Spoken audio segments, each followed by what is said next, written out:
우리가 어떤 책을 읽을 때 서론을 살피는 이유는 그 서론에 그 책을 기술한 목적이 기록되어 있기 때문에 그렇다라는 것입니다. 저희가 지난 주간에 사도행전 그 1장 1절에서 8절까지 말씀 중에서 살펴보았던 내용은 뭐냐면, 하나님의 관심사는 우리가 마땅히 알아야 할 바를 알고 그것을 알아서 행하느냐 그렇지 못하느냐가 하나님의 관심사라는 것을 살펴보았습니다. 그래서 예수님께서 돌아가시기 전에 그 3년 동안 제자들과 함께 하시고, 또 죽으셨다가 부활하시고 승천하시기 전 마지막 40일을 제자들과 함께 보내시면서 가르치셨던 내용 또한 하나님 나라에 관련된 일뿐이었다라는 사실을 저희가 살펴보았습니다.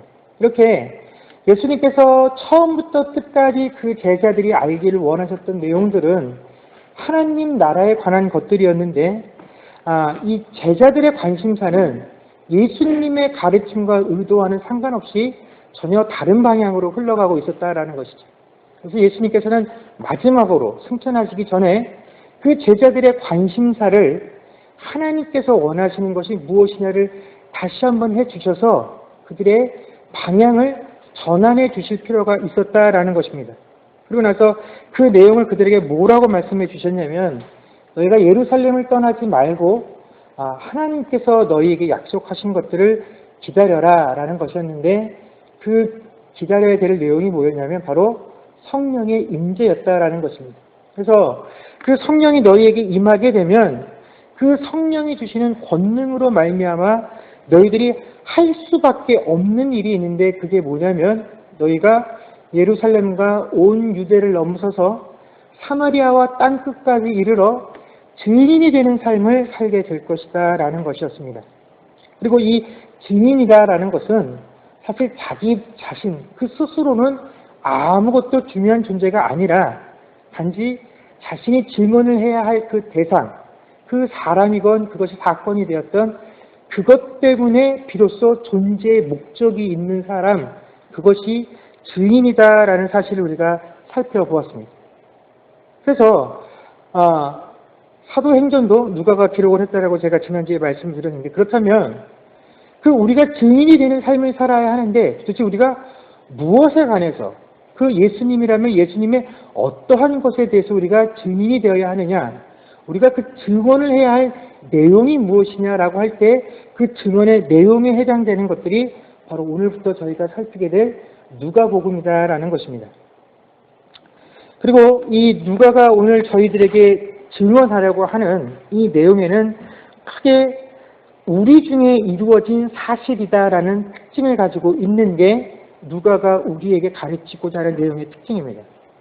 이 우리 중에 이루어진 사실이다라는 점은 우리에게 세 가지 사실을 암시해 줍니다. 첫 번째는 지금 여기에 기록되어져서 누가가 우리에게 말해 주려는 이 내용들이 단지 한두 사람에 의해서 목격되어진 것이 아니라 우리라고 표현되어질 만큼 많은 사람들에게 목격되어진 내용들이다라는 것이고, 두 번째는 이것이 앞으로 이루어질 일에 관한 것들이 아니라 이미 이루어진 일들에 대해서 자신이 기록하고 있다라는 것입니다. 그리고 마지막은 뭐냐면 우리 중에 이루어진 사실, 지금부터 내가 기록해서 너에게 알려주는 이 모든 것들은 다 사실이다라는 점을 이 누가가 강조를 하고 있다라는 것입니다.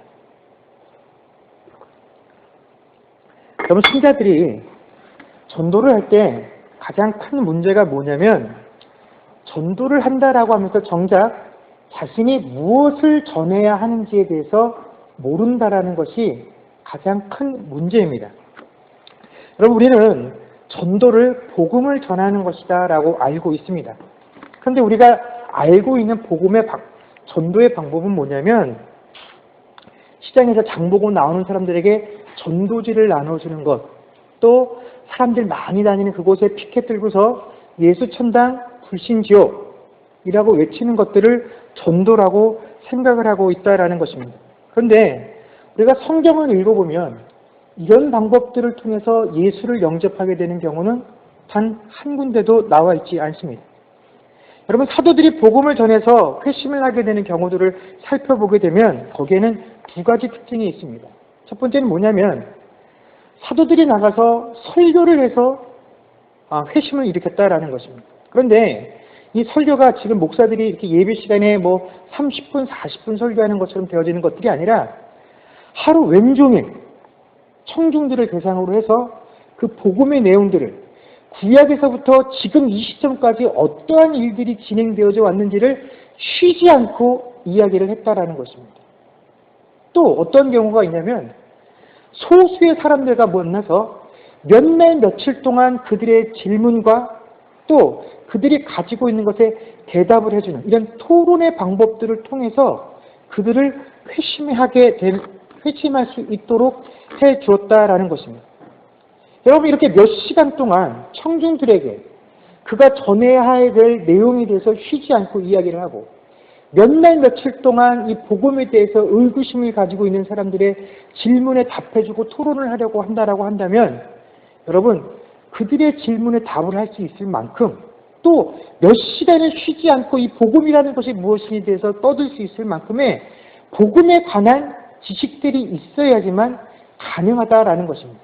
우리가 전도를 한다라고 말할 때, 도를 전한다고 말할 때 그 복음은 바로 이러한 것을 기반으로 한다라는 것입니다. 그런데 이것이 실제로 우리가 살고 있는 이 현대 사회에서 제대로 이루어지지 않고 있다 보니까 우리가 전하고 있는 이 복음이라는 것이 예수천당 불신지옥이 되었다라는 것입니다.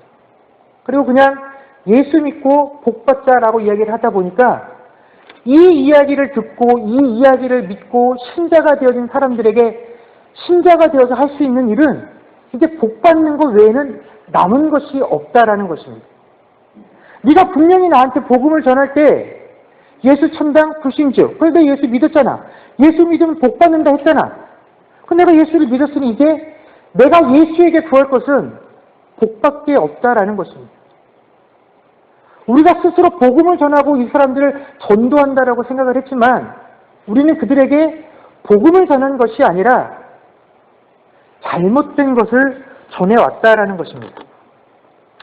예수님은 분명히 우리에게 너희가 내 뒤를 따를 때 너희에게 주어진 십자가를 지고 내 뒤를 따라야 한다라고 가르쳐 주셨지만 우리는 이 복음을 전할 때 당신이 예수를 믿는다라는 것이 당신에게 주어진 십자가를 지고 그 주님 걸어가셨던 그 길을 따라가는 것입니다라고 말을 하지 않습니다.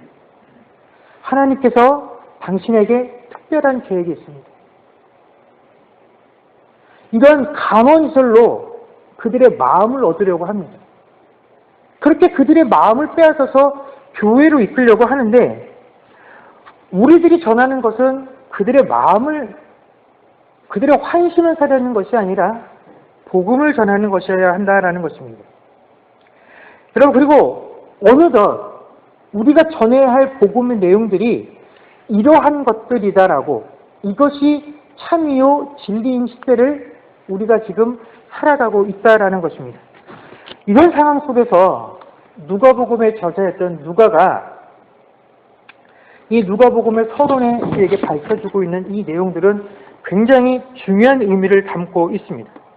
저희가 읽지는 않았지만 1절부터 4절까지 보면 이 누가복음을 쓸 대상은 사도행전과 마찬가지로 데오빌로라는 인물을 향해서 기록한 서신서입니다.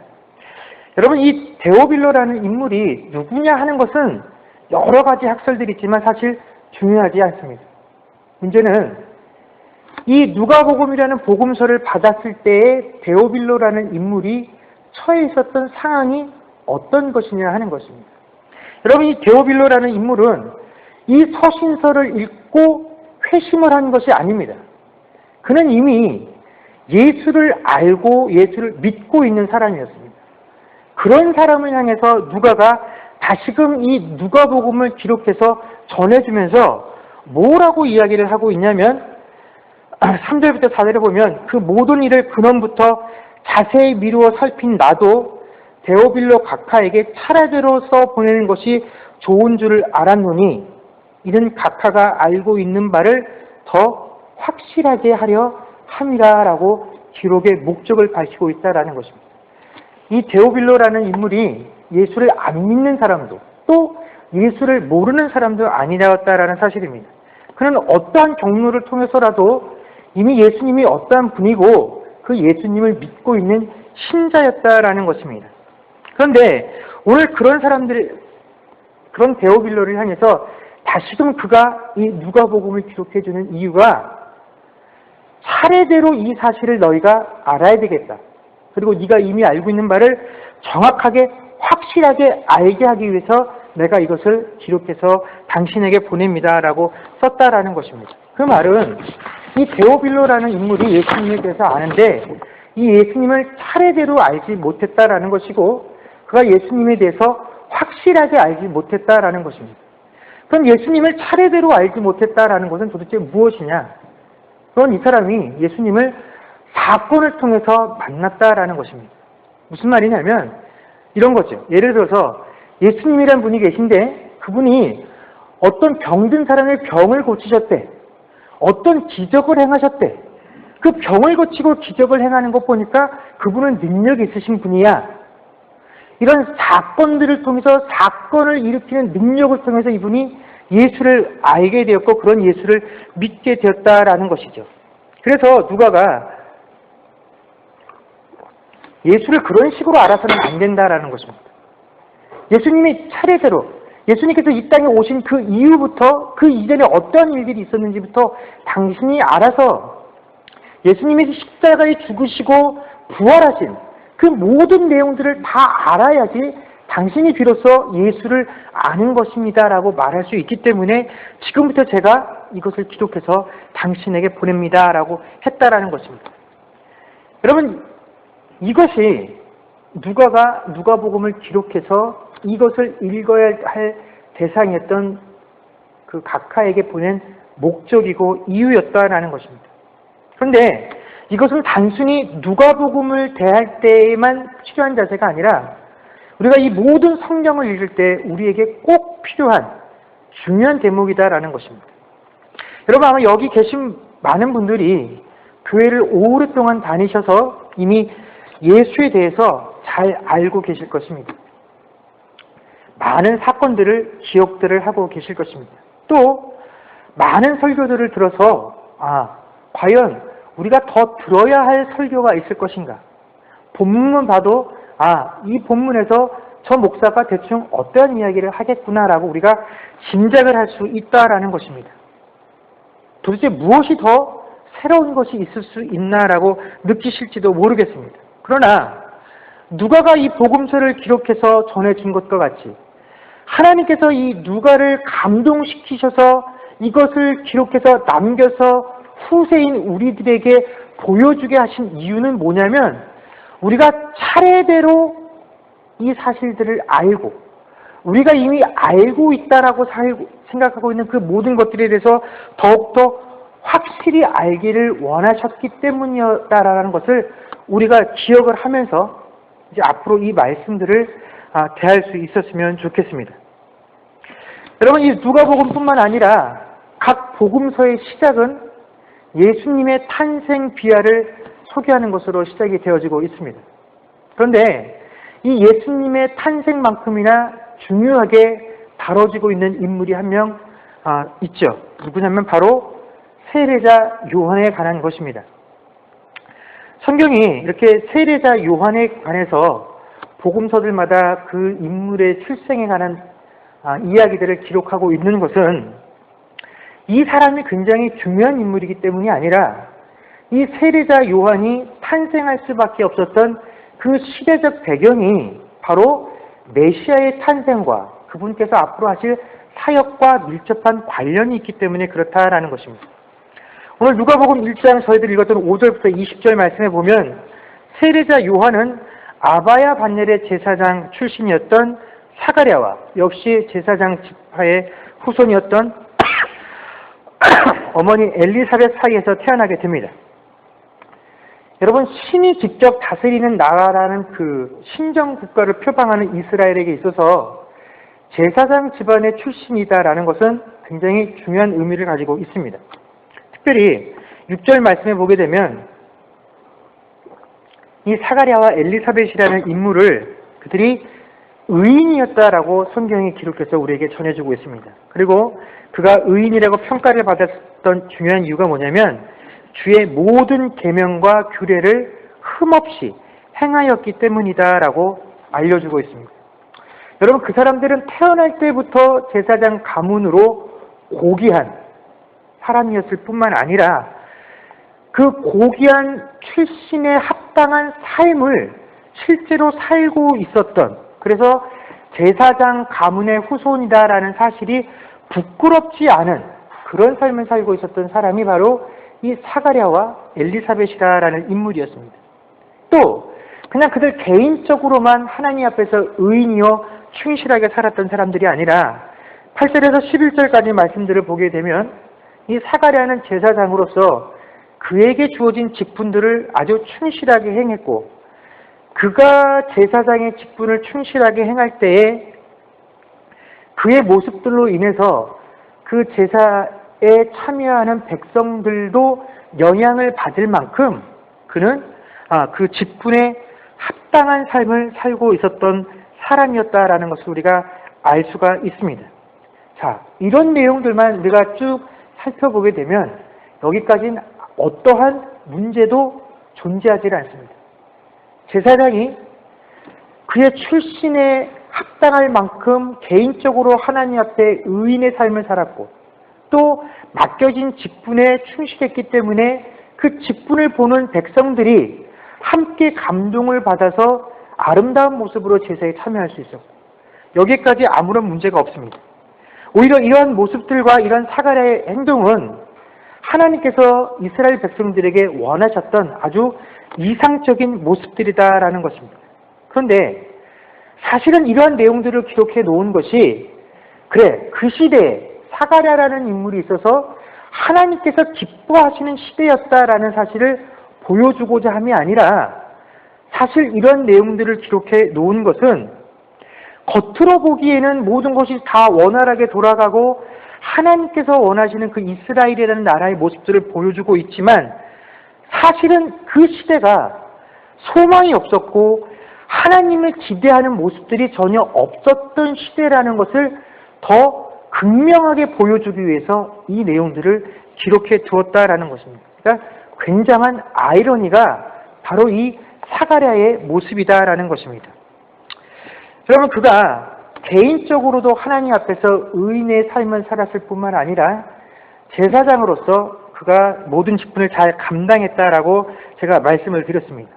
그런데 사실 이렇게 돌아가고 있는 것들이 이스라엘의 실제 모습이 아니다라는 것이 사실은 가장 큰 문제다라는 것이죠. 그 당시에 사가랴가 제사장으로서 그 제사장의 책무를 하고 있을 때 그 당시 실제로 이스라엘의 삶의 모습은 어떠했냐면, 그들은 정치적으로도 경제적으로도 종교적으로 독립되지 못하고 로마라는 나라의 속국이었을 뿐만 아니라 많은 종교 지도자들, 특별히 제사장들이 원래 하나님께서 정해놓으신 그 레위 지파 출신들이 아니라 어떻게 해요? 로마에 가서 돈을 주고 그 제사장의 직분을 사서 그 일들을 하고 있었다라는 것입니다. 그러니까 오늘 이 사가랴라는 인물을 평할 때 그가 율법이 정해놓은 그 반열에 따라서 그 일을 행했다라는 것은 사가랴가 그만큼 뛰어난 인물이었다라는 사실을 보여주고자 함이 아니라, 그 시대의 대부분의 제사장들이 사실은 그 율법과는 무관한 돈을 주고 그 직분을 사서 행했다라는 사실을 더 잘 보여주기 위해서 사가랴라는 인물은 이랬다라는 것을 우리에게 보여주기 위해서 그 부분을 더욱더 극명하게 기록해 놓았다라는 것입니다. 그래서 실제로 제사가 이루어지고 있었지만 이 제사를 감당해야 할 제사장들이 이미 하나님의 율법으로 제사장이 될 수 있는 사람이라고 명했던 사람들이 아니기 때문에 그들이 드리고 있는 제사가 이미 어떠한 영향도 끼칠 수가 없었다라는 것입니다. 그래서 어쩌면 율법이 정해놓은 그 반차와 반열에 따라서 드리고 있는 사가랴가 제사가 드릴 때에 더 많은 백성들이 모여서 그래도 저 사람이 제사를 드릴 때 내가 참여해서 기도하고 제사를 드려야 되겠다라고 느껴서 그 백성들이 그 사가랴 앞에 더 엄숙하고 경건한 모습으로 설 수밖에 없었던 것이 그 시대의 모습이었다라는 것입니다. 그런데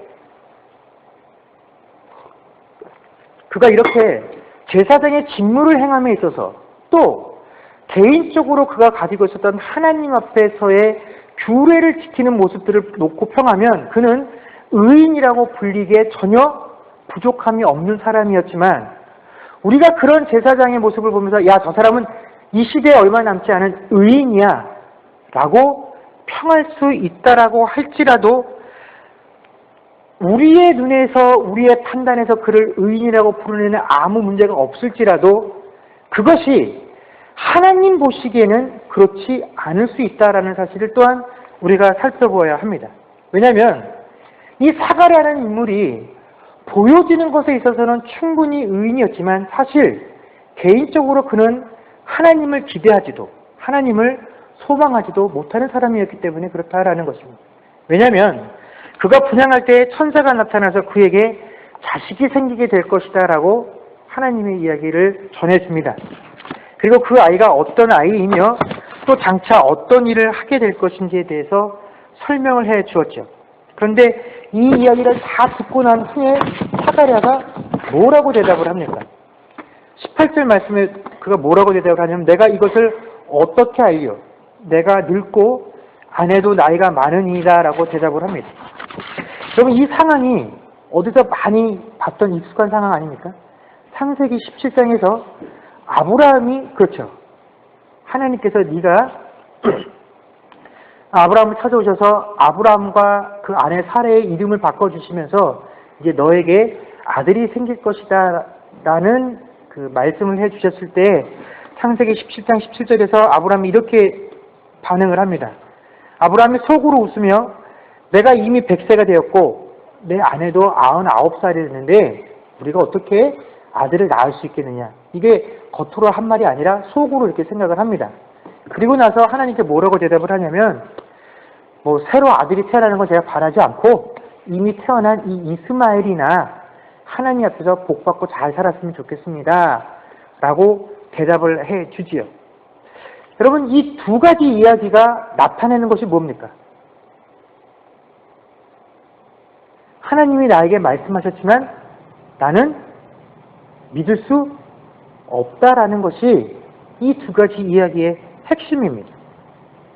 그런데 사가랴가 이 천사의 이야기를 듣고 나서 당신이 전하는 내용을 제가 못 믿겠습니다 라고 했던 것은, 이렇게 나이가 많이 늙은 내가 자식을 낳게 될 것이다 라는 그 사실을 믿지 못하겠습니다 라고 하는 것이 아니다라는 것입니다. 왜냐하면 이 천사가 사가랴에게 와서 뭐라고 얘기를 하냐면, 내가 네 기도를 들었다라고 이야기를 하면서 네가 아들을 낳을 것이다 라고 얘기를 합니다. 그러니까 사가랴가 평소에 뭐라고 기도를 한 겁니까? 아들 하나 낳게 해주십시오 라고 기도를 한 겁니다. 그래서 내가 네 기도를 들었다, 아들을 낳을 것이다. 근데 여기까지는 좋았는데 그 다음에 뭐가 문제냐면, 그 아들이 어떠한 아들이고 그 아들이 무엇을 할 것인지에 대한 그 내용들을 받아들일 수 없었던 것이죠. 하나님께서 그 아들을 보내실 때, 허락하실 때 그 아들이 할 일, 그 아들의 성격이 무엇에 가는 것입니까? 자, 이 아들은 엘리야의 심령을 가지고 태어나게 될 것이다. 그리고 그 아들이 하게 될 일들은 아버지를 떠나 있었던 그 아들들을 아버지께로 돌아오게끔 할 그런 역할을 하는 것이 이제 너의 육신을 통해서 태어나게 될 그 아들이 해야 할 일이다라는 사실을 이야기해 주었다라는 것입니다. 이제 너에게 한 아들이 태어나게 될 것인데 그 아들이 해야 할 일이 뭐냐면, 네 아들은 명예를 얻지 못할 것이고 네 아들은 아무것도 아니고 그 아들 뒤에 오게 될 주님께서 세우실 그 하나님의 나라를 세우는 밑거름의 역할을 하게 될 것이 네 아들의 삶이야 라고 이야기를 했을 때 그 사실을 받아들이기가 어려웠다라는 것입니다. 여러분, 만약에 이 제사장 사가랴가 정말로 자신이 배워서 알고 있었던 그 하나님의 나라, 앞으로 이 땅에 메시아가 오실 것이었다라는 그 하나님의 예언들을 믿고 갈망하고 기대하는 자였다라고 한다면 그것이 지금 자신의 시대에 이루어지게 될 것이고 그 일들이 자신의 육신의 아들들을 통해서 밑거름이 부러지게 되어진다라는 사실을 듣게 되었다라고 한다면 그 하나님의 나라에 대해서 기대를 가지고 소망을 살았다라고 한다면 그는 그 이야기를 들었을 때 어떻게 반응해야 합니까? 그것만으로 기뻐해야 합니다. 그렇죠. 우리 민족이 오직 그 하나, 메시아가 이 땅에 오셔서 그 하나님의 나라를 회복하시게 될 것을 우리가 소망으로 삼고 살았기 때문에 이제 내 때에 내가 그 메시아가 태어나게 될 것을 보는 것이 내 아들이 그 메시아가 오셔서 세우실 하나님의 나라를 태우는 밑거름이 되어질 것을 보는 것이 내게 참 기쁨이요 소망이었습니다라고 하고 기뻐할 수 있어야 하는데 내가 내 아들을 하나님께 요구하고 바랐을 때 내가 원했던 아들의 모습은 이렇게 사는 것이 아니었다라는 것이죠. 아들을 주시겠다는 것까지는 좋은데 그 다음의 내용은 제가 받을 수 없다라는 것입니다. 그래서 된 변명이 뭡니까? 나도 늙고 아내도 늙었는데 어떻게 이런 일이 벌어지겠습니까? 이것이 바로 사가랴가 천사에게 책망을 받고 벙어리가 되게 된 이유다라는 것입니다. 여러분 이렇게 겉으로 볼 때에는 모든 것이 다 제대로 돌아가는 것 같습니다. 이 제사장이었던 사가랴라는 인물은 그 직분에 합당한 사람처럼 보이고 의인이라고 부르기에 전혀 부족함이 없는 경건의 모습들을 나타내고 있는 것처럼 보여집니다. 그러나 사실은 하나님께서 정하여 주셨던 이 제사의 방법들조차도 사람들에 의해서 오염이 되어지고 망가졌을 뿐만 아니라 사람들 앞에서는 겉모습으로 의인이라고 칭송받기에 부족함이 없는 그 제사장조차도 사실은 하나님 나라에 대해서는 아무런 소망도 기대도 가질 수 없었던 세대가 바로 사가랴가 제사장의 역할을 하고 있었던 그 시대의 모습이요. 이것이 이스라엘이 보여주고 있는 영적 상태의 현 주소였다라는 것입니다. 여러분 이것이야말로 참으로 절망스러운 상황입니다. 여러분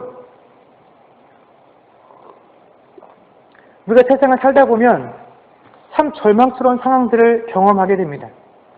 이게 내 몸이 아파서 그럴 수도 있고 또 관계 속에서 올 수도 있고 자녀가 실패하는 문제가 올 수도 있고 내 인생, 내가 이렇게 살고 싶지 않았던 그 부분들이 딱 막혀서 더 이상 앞으로 나아갈 수 없을 때에도 그런 절망감을 느끼게 됩니다. 그러나 여러분 이것은 절망이 아닙니다. 하나님을 믿습니다라고 하나님의 백성입니다라고 하는 우리가 가져야 될 가장 큰 절망은 뭐냐면 우리가 하나님을 기대하지 못하고 우리가 하나님을 소망하지 못하는 그 상태가 되었을 때 이것이야말로 세상의 가장 큰 절망이다라는 것입니다. 여러분 세상은 하나님께 소망을 가질 수 없습니다. 왜냐하면 하나님을 알지 못하기 때문에 그렇죠.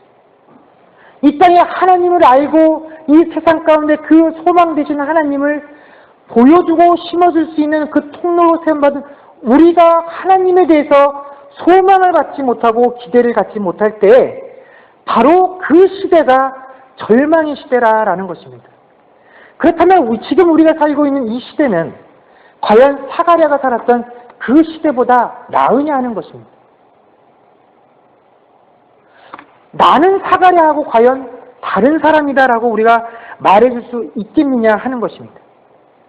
근데 바로 사가랴가 살았던 그 시대 가운데 바로 그렇게 절망밖에 보이지 않는 그 시대를 하나님께서 포기하지 않으셨다라는 것입니다.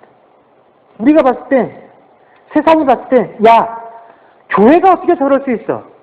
어떻게 예수 믿는다는 사람들이 저럴 수 있어? 어떻게 목사들이 저럴 수 있어? 야, 세상이 말세야. 이게 아무런 소망도 없어. 절망이야. 그러나 사실은 그 세상 가운데 절망하지 아니하시고 희망을 품고 계신 분이 누구시냐면 바로 하나님 아버지시다라는 것입니다.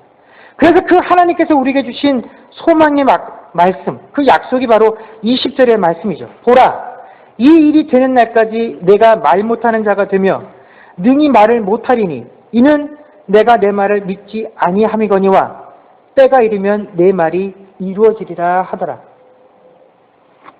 하나님께서는 이 사가랴를 통해서 내가 전해주는 내용들이 그 약속들이 그 백성들에게 전해지기를 원하셨습니다. 그러나 사가랴가 자기의 욕심으로 이 일들을 감당하지 못했더니 오히려 하나님께서는 그 사가랴의 입술을 닫아버리셨습니다. 그러나 내가 네 입술을 닫아버렸다라고 해서 내가 계획한 일들이 여기서 서게 된다고요? 멈춘다고요? 그렇지 않다라는 것입니다. 네 입이 벙어리가 된 것은 너에게 주어진 일들을 감당하지 못함으로 내게 징계받는 것이고, 그럼에도 불구하고 때가 되게 되면 내가 너에게 말해줬던 것, 네가 아무리 벙어리로 있다라고 할지라도 내가 내 뜻들을 다 이룰 것이다 라고 하는 것이 바로 이 세상을 향한 하나님의 약속이다라는 것입니다. 여러분, 사실 하나님을 기대하지 않는 사람들에게는 이 약속이 아무런 의미가 없습니다. 그러나 하나님의 백성이다라고 하는 것은 그 약속을 기대하고 소망하는 것을 바라보며 살아가는 사람들이죠. 그렇다면 이 시대에 그 약속을 받고 그 약속을 소망하며 살아가고 있는 우리들의 모습은 과연 어떠하느냐 하는 것입니다. 우리가 최소한 그래도 사가랴만큼이라도 겉으로 드러나는 모습만이라도 우리가 의인이라 칭함받을 수 있겠습니까?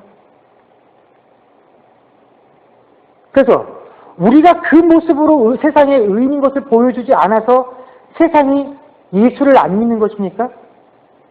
아닙니다.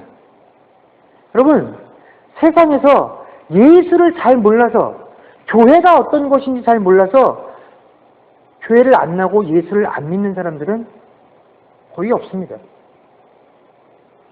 문제는 뭐냐면 우리가 하나님을 기대하지 않고 있기 때문에 그렇다라는 것입니다.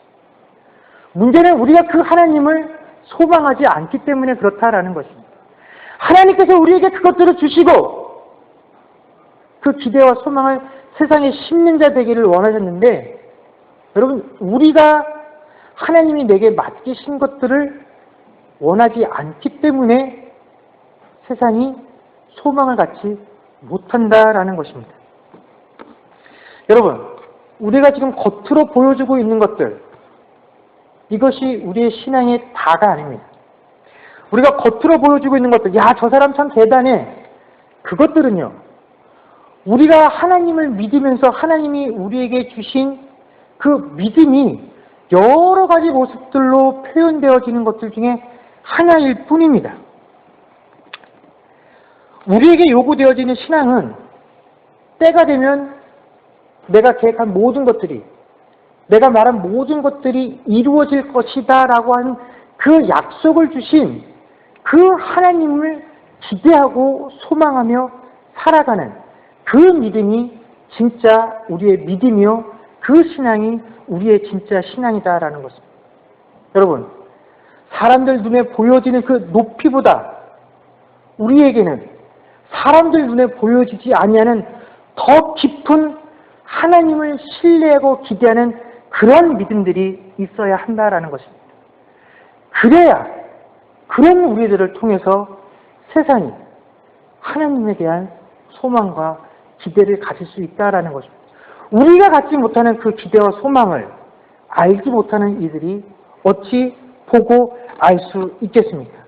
여러분, 우리가 보여지는 신앙보다 그 안에 하나님을 기대하고 신뢰하는 그 소망들을 더 깊이 가질 수 있는, 또 소유할 수 있는 저와 여러분들이 좀 있기를 축원합니다.